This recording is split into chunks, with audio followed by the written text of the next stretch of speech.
Death row meal and why? Okay, I would like to know why I'm on death row. What did I do? I don't want to be the intimidating, scary, serious guy that doesn't have any fun because that's not who I am at all. And so I probably need to speak to a therapist about that. But everybody thinks that they are playing in the NBA championship, and you are not playing in the NBA championship.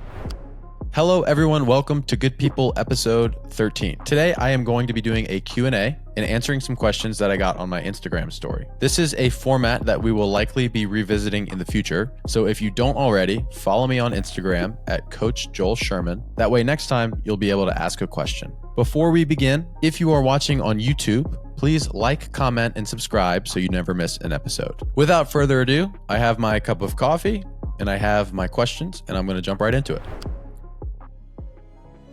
Welcome to the show. Thank you for taking part in this immersive listening experience. A meaningful existence is a moving target that, no matter how close, will always be out of reach. We hope this message finds you with an outstretched hand. As we attempt to uncover complex truths, remember, life's toughest questions can be answered if we all just focus on one thing: being good people. The first question is, favorite non-exercise book?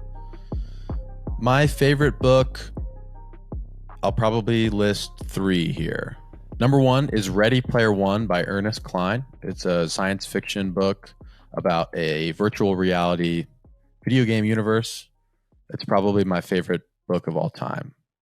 The movie's not as good, and if you've seen the movie, you should read the book because it's better. Everybody says that, but this is true.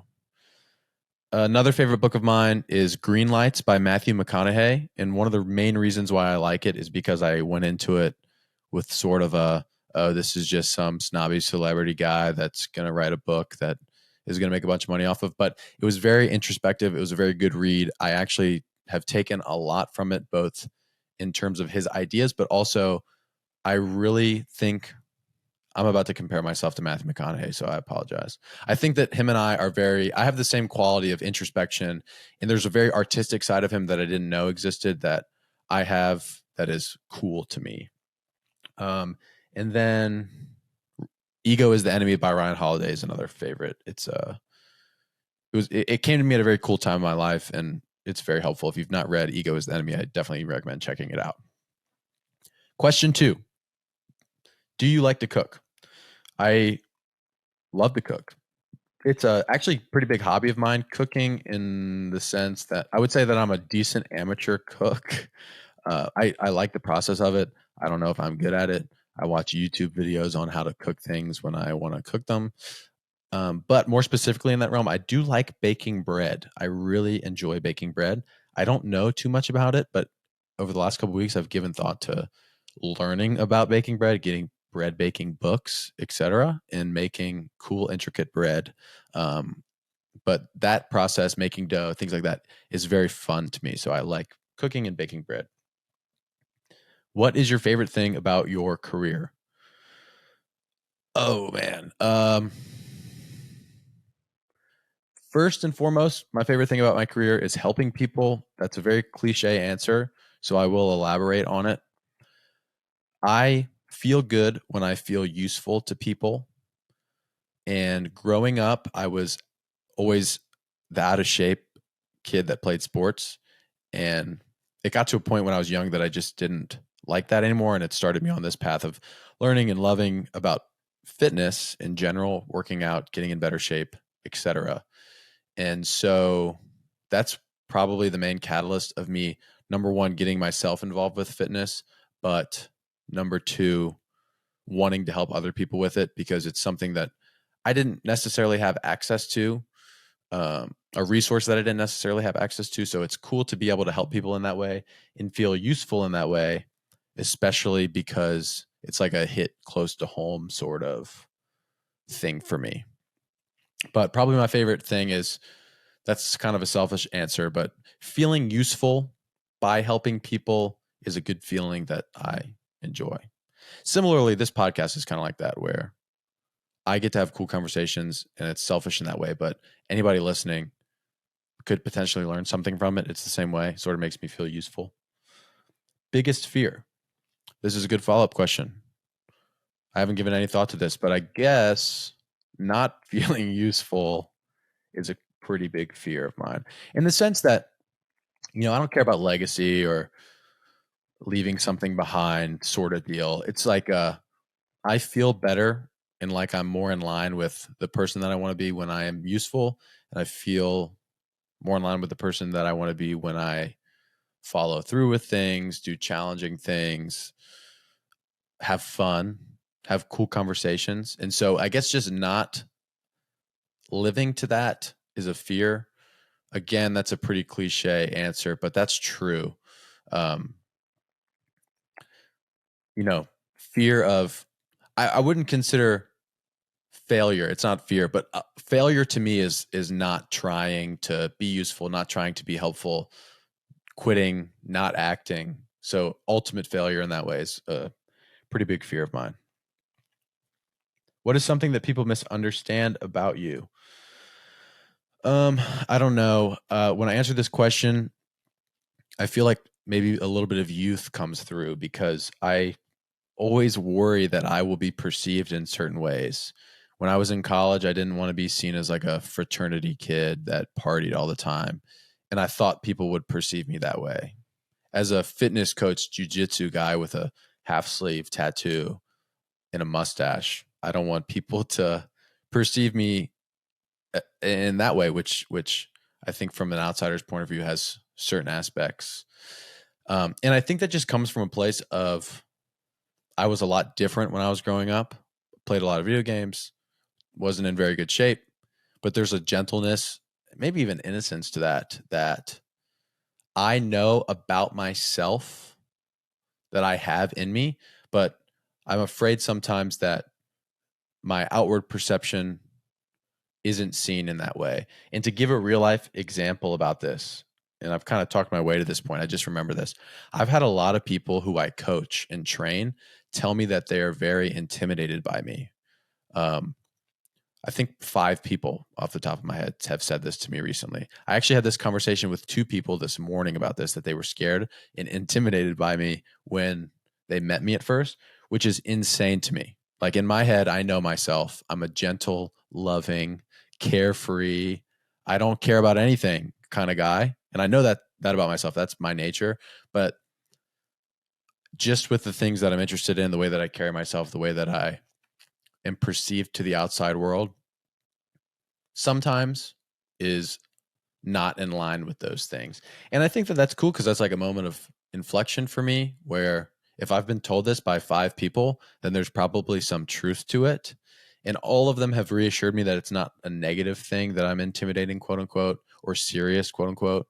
But to me, that's very negative. I don't want to be the intimidating, scary, serious guy that doesn't have any fun, because that's not who I am at all. And so that's actually a cool question, and I probably need to speak to a therapist about that. But I know people perceive me in that way sometimes, but I'm not like that at all. I want to be perceived as nice, loving, soft guy sometimes.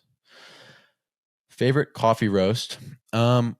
I like drinking hot black coffee. Right now, I'm having a Nespresso. What is this? Cayman doesn't know what roast it is, but it's good because it's hot and it's black coffee and it's bitter. I drink Folgers or Maxwell House most mornings, but I also like going to get espresso and having really good coffee. So I'm really non-discriminatory if it's hot and bitter, but I tend to gravitate towards the medium roasts more, just because it's a good blend of bitterness and lightness. I will say I don't like light roasts. I very rarely like a light roast. Medium, medium dark, dark are all usually pretty good, but it definitely influences how I drink it. I've never even thought about this. This is a great question. Medium, I'll like slug the coffee. Like, I could take shots of this. If it's darker, I sip it slowly, kind of take it in small dosages. So it probably depends on the mood. I've never really given that any thought. I will say I have a rib rub recipe, and it tastes way better with medium dark coffee beans. It has coffee beans in it. And so If we're talking about coffee, I don't care. But if we're talking about rib rubs, it's got to be medium dark. Morning routine. Okay. Morning routine. There's no success to any certain type of morning routine. Anybody who says that is full of shit and they're lying to you. Everybody's morning routine is going to be different, and I will go over mine now. I am an inherently lazy person and I love drinking coffee. So, in a perfect world, I get up and I go downstairs and I pour a big cup of coffee and I sit on my couch and I stare at the wall while I drink my coffee. But that is not the most conducive for productivity. What it looks like usually for me is there's one habit that I really struggle with in my life, and it's reading consistently. I will work out when I'm tired. I will eat well for the most part. I'll show up to train. I can train hard. I can tap into that side of myself when I need to. But reading is a task that is very challenging for me to stay consistent with. So over the last 3 or 4 months, I've actually been doing this. It might not be that long, 2 to 3 months. Every morning I get up. First thing I do is go downstairs into my living room. I turn on my fake fireplace and I stretch while I read. And I only read about 8 to 15 minutes every morning while I stretch, but it is better than zero and it is better than what I was doing before. So, literally, my only morning routine is reading and I get some stretching in. And the stretching changes. Sometimes I hold a squat, sometimes it's usually hip associated, hip related, opening my hips up, but I read and then I go get coffee and I make breakfast and then I eat it in silence and stare at the wall and reflect and center myself for my day.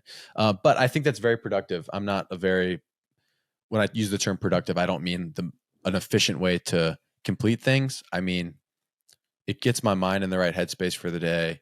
It's one of the few times I feel like I have completely to myself where nobody's going to bother me.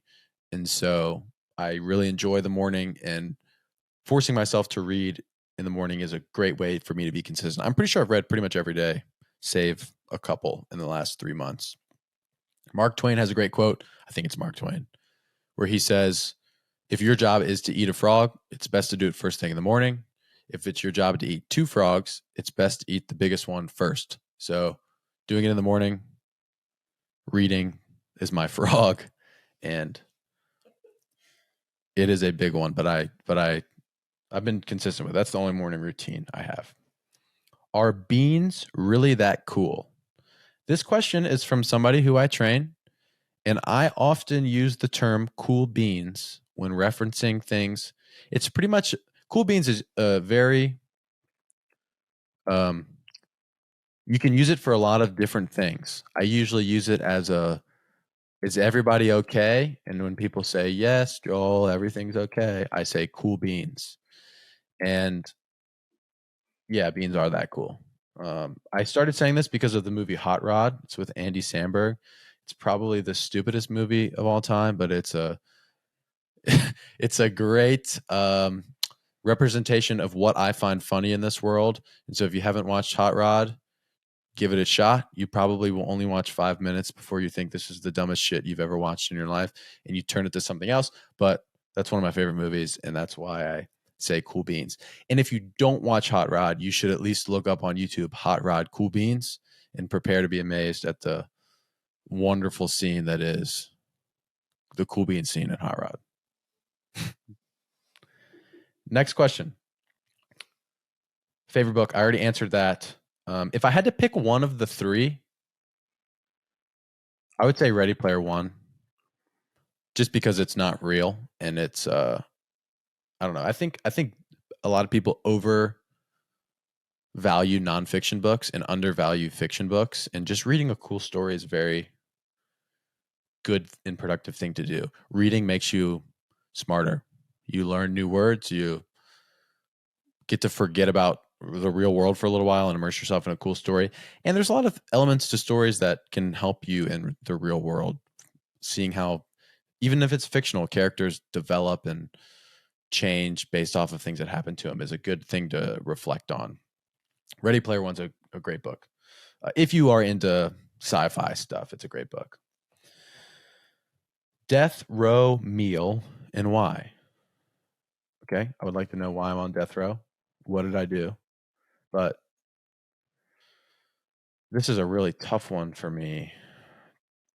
I don't know. I just love food so much that it's really hard for me to nail down a specific food that I would eat as my last meal. The answer, I'd probably just do like a medium ribeye, like inch and a half cut ribeye steak with beer bread lathered in honey butter, and that's it. And I would intentionally not eat any vegetables because who cares about vegetables when you're about to die? The only reason you eat vegetables is because you want to live longer. But yeah, ribeye, inch and a half cut, salt and pepper, basted in butter and garlic and thyme, with a thick cut slice of beer bread with a thick slab of honey butter on it. That's probably it. That sounds wonderful. Sounds wonderful. Favorite Stoic. I will say I really admire Stoicism, Stoic philosophy. I read the Daily Stoic often, but I'm not super involved in that as much as I may be perceived to be.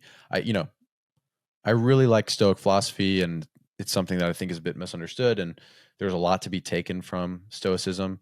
I guess Marcus Aurelius, because he's like the OG guy, and it's got a lot of cool. One of my favorite things about Marcus Aurelius is his work, Meditations, was his personal journals. They weren't even supposed to be published, and they were translated from somebody.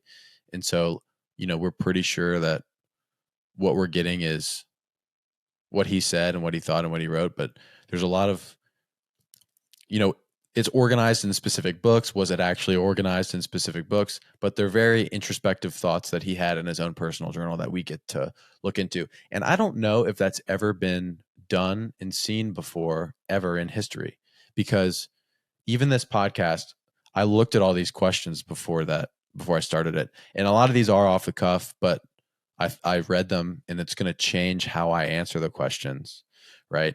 This was literally like an intimate. If you read my journal, I would be horrified. The spelling's wrong. You would think that I'm an idiot. I have insane thoughts sometimes. There's horrible poetry in my journal. Like, that's a very intimate way to understand somebody. So I think that that's a very cool, not necessarily because his ideas, they are great, but I guess when he's one of my favorites because his work is very authentic in that way. Next question. What are you learning by doing your podcast that you didn't expect? Very good question. There has been a lot that I've learned from doing this podcast that I didn't expect. I would say, and I knew this a little bit going into it, like this would be a thing, but I didn't realize the extent to how much of an education I think that I am going to get from this just by doing it over a long period of time. Because I'm absorbing a lot of information from people, whether it's somebody who started a business or a professor at a university who's talking to me about the thing that they study. But I'm getting a insight into certain people's lives and in scientific research in ways that gives me information that I would not have had access to if I had not had these conversations. So there's kind of an accidental education piece that comes to it. Like, obviously I knew I'd be having cool conversations and interacting with people, and you think about that, but you don't really realize it until you start doing it, that I have to sit through all of these conversations, and I have to ask the questions, and I have to be engaged with an individual and hear them and listen to them. And it's just a very productive, cool way to spend my time. Creating a podcast is exactly like listening to a podcast. And that's one of the cool things I think about them is if you're listening to it, yeah, you can't interject and ask what you want to ask, but it's very much like you have a spot at the table of whoever you're listening to. And so actually having a spot at the table and recording it and being able to ask the questions that I want to ask is very cool to me, and kind of a, even how silly this sounds, unexpected thing that I didn't really think and internalize what it was actually going to be like until I started doing the podcast. That, among so many other things, I don't do much on like the video editing side, obviously, but I've been researching marketing strategies and ways, and it's making me a better speaker. And people give me feedback on words and things that I say that I probably shouldn't, that take away from the quality of the episode.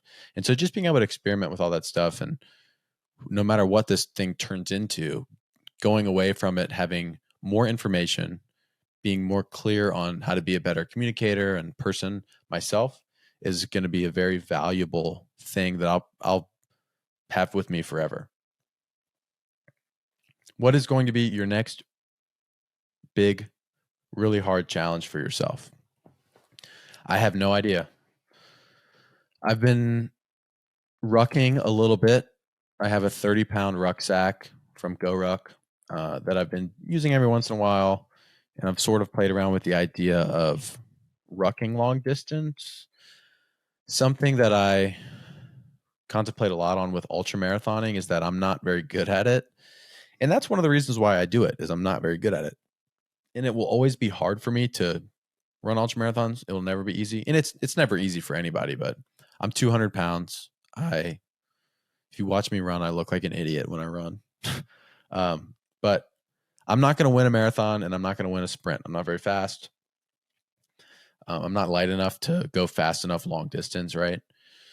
But rucking is something that I think I've got a pretty good frame for.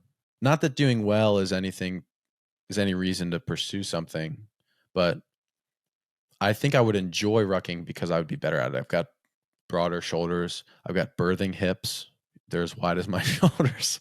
And I think, loading a pack on my back and going long distance would be cool. And I'm talking bigger distances, 50, 75-mile rucks would be very interesting. I would love to do some more multi-day stuff with people, is something that I would pursue. That would involve lugging your equipment with you and camping, and anything like that sounds cool to me because it's uncomfortable. When you do ultra marathons, it's kind of like a bougie, glamorous version of being outside, because you run to aid stations and there's lights and blow up unicorns and people slamming beers and stuff like that. And so you never really feel like you're out there by yourself when you're doing an ultra marathon because of all the aid stations. And so going with a couple people and carrying the stuff and just being out in the wilderness is scary-ish in a sense, but it seems a little bit more intriguing to me because it feels like another step up from some of the challenges that I've already taken on. What book has been the most powerful in your life, and how did it change you? Okay, so this is different than favorite book, but among that list, Ego is the Enemy by Ryan Holiday is probably the most impactful book that I've ever read for a number of reasons. The book itself is very cool in the sense of its information and the content and context that it's spoken of in. And Ryan Holiday does a wonderful job elaborating on this idea. And by the way, if you've never read Ryan Holiday, 100% check out the stuff that he's done. That dude's written so many books. I can't even name all of them. I haven't read all of them, but I've read a lot of the stuff he's done. Ego is the Enemy, Stillness is the Key, Obstacle is the Way. He's currently releasing books on the 4 Stoic virtues, discipline, courage. I think those are the only 2 of the 4 that are out right now, but he's writing more. All of his work is very simple. It's very concise. And he elaborates on a lot of notable figures throughout history and uses them as examples of how we should live better lives as it relates to whatever topic. But Ego is the Enemy is a good synopsis of the dangers of ego. And one of the reasons why it was so powerful to me is because I've never really been able to articulate it until I read this book 5-6 years ago. But maybe it's been more recent than that, 3 years ago. I don't even know. But my least favorite quality about somebody is what is ego in a way that the individual doesn't know about. And that's something that Ryan Holiday talks about in the book, is when we think of ego, which he defines as one's an unhealthy belief in one's own importance, right? there's many aspects to it. Literally outright saying that you're better than others, et cetera, is usually the way that most people think about it. But there's this specific side of ego that goes under the radar that you don't realize. Like maybe you're having a conversation with somebody and you're doing a CrossFit class and you say, hey, what did you get on that last workout? I got 3 minutes and 52 seconds. And you just ask that question so that you could interject the time that you got because it was impressive and you want to share it with other people, right? That's probably a way that you might not even realize your ego is getting involved. And nobody's going to say, yeah, my ego's huge and I really don't have control of myself and I just brag about myself all the time. Nobody thinks that, but there are ways that things like that happen. And when I catch myself do that, I feel disgusting. And when other people do that, I'm immediately let down by them. And in my head, it's an instant, I should not be pursuing any sort of meaningful relationship with this person right now. And obviously we can all grow and develop and learn from that. And that's cool. And hopefully I would be in a position in relationship with those individuals that I could point that out to them. But that's always been my least favorite quality about people, is bragging or showing it, especially in ways that they as an individual don't even realize they're doing. It's a hard, as soon as you hear people say things like that, you realize everything that they're doing is coming from that lens, and it's frustrating to deal with and interact with, etc. So Ego is Enemy, if you haven't read that book, check it out. It's awesome. I recommend it to people all the time, especially young people who are pursuing meaningful careers, or really anybody. It's a great, very quick, you could literally read it in a couple hours, book to sort of get started in the nonfiction side of things. And it's short too. The chapters are like 2 to 8 pages each. And so it's very easy to chunk it and break it up. If you weren't podcasting and coaching, what would you be doing with your time? I'm flattered that you think I spent all my time podcasting. I would love, I would love to do that. But yeah, coaching and podcasting are sort of the main spheres of my life in terms of quote unquote work right now. And I don't know what I would be doing with my time. I feel like there's a term called sonder, and it's like wonder, but it's spelled with an S. And it's the feeling that you get when you imagine that there are 7 or 8 billion other people on this earth, and their experience is just as vivid and real as yours is. Meaning the way that you interact and live your life, everybody else has that about themselves, right? Some people call it like everybody feels like they're their own main character in their own movie sort of thing, right? And Sonder it's very similar to Wonder. It's kind of like this low gut feeling of connectedness for some. It's a little bit scary for others. And for me, when I feel that, it's a little bit of like I get bummed out, not because life is short and I'm going to die, because I would love to live 100 lives just so I could experience different ways of living. I wish that I could grow up as a prize fighter in Japan and just like, or like be in Thailand and just have to, become a Thai world champion to support my family. I would love to be an artist. I would love to pursue music. I would love to be a cook. These are all things that are cool to me. And I think that makes what I do now a bit more special, where it's like, I feel like I'm most valuable at this point in time coaching people and talking to people. And I do feel like this podcast is a place where I can provide value. And, I'm choosing to spend my time in these things, which is cool. Right. But there's so many things that I wish I could do. And if I had to nail it down, I just watched The Bear on Hulu, which is this show about this guy who inherits this beef store or beef restaurant in Chicago and turns into this fine dining thing. And it's an awesome show. You should watch it. But I think I'm gravitating towards, I would love to see what it's like to work in a restaurant, because I've just recently watched that show. But pursuing being a chef would be cool. Yeah, being a chef would be cool. I don't regret it. I actively made this choice, But I think that I have a little bit of natural musical talent that's just completely untapped. That I played a couple of different instruments through middle school and guitar on and off my whole life. I wish I took it a little bit more seriously and I was more consistent with it. I played piano when I was younger. Oh man, I wish I could play like just rip Beethoven on the piano. That'd be so cool. But not that I can't still do those things. I actually just started playing my guitar again consistently recently. And so I am pursuing some of those things. But, you know, if I had played guitar every day when I started, when I was like 10 or 11, I would be awesome at it now. And I just didn't do those things. But being a chef and pursuing music would be cool. Last question. A recent reflection. I assume this means, what is a recent reflection that I've had?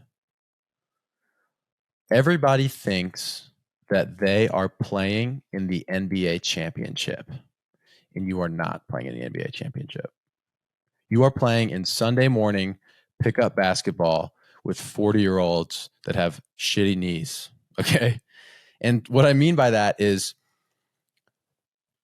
throughout this podcast, I've had a couple guests on that we've talked about the importance of these little things that happen in your life. When I spoke to Dr. Eric Magrum, he talked about there's no rocky moment.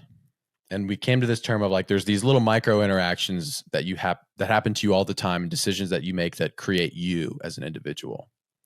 When I talked to Dr. Jenny Rozier about attachment theory, she was talking about how your child develops their attachment style and their ability to regulate based off of thousands of interactions that happen over the course of their whole lives, right?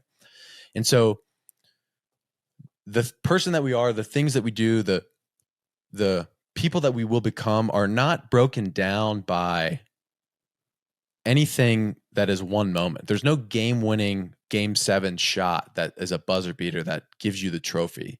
It's literally, you go play with a bunch of dudes that are just in the area on a court that's got cracks in it, and you got to wear your knee brace, but you're just doing it because you like it. And the cool part about pickup basketball is that next Sunday, a bunch of dudes are going to meet again, and there's going to be different people there, right? And so I guess kind of like my point with all this is, and sort of what I've been thinking about is, realize you're playing pickup basketball. You're not playing in the NBA championship. Try full court shots. Shoot your free throws granny style. Pass the ball to somebody else. Hog the ball a little bit. Take a week off. Show up when nobody else is there and work on your jab step three-pointer. I've never played basketball, so I don't know why I'm using this as an analogy, but it makes sense. Realize that you're going to have another opportunity to play. You're going to have another opportunity to hit a game-winning shot. And when you do hit a game-winning shot, it's just Sunday league basketball. Like, don't make a big deal out about it, right? And so when you miss the shot or you get completely blown out and you lose, don't make a big deal out of it. Because what's important is that you show up to play as often as you can and as often as you can handle. That's what I've been thinking about recently. I hope you guys enjoyed the episode. This was a short Q&A. I do like doing this format. Again, we'll be doing it again at some point. So make sure you follow me on Instagram at Coach Joel Sherman. That way, next time you can leave a question for me to answer. Thank you to those of you that did leave a question. It was super helpful. Thanks to those that left multiple questions. That was super helpful. But I hope you guys enjoyed today's episode. If you are watching on YouTube, please like, comment, and subscribe, and turn on post notifications so you never miss an episode. If you really do care about us and you love us, and you want to help us out, please share the episode with somebody that you love, perhaps your grandma. We'll see you next time.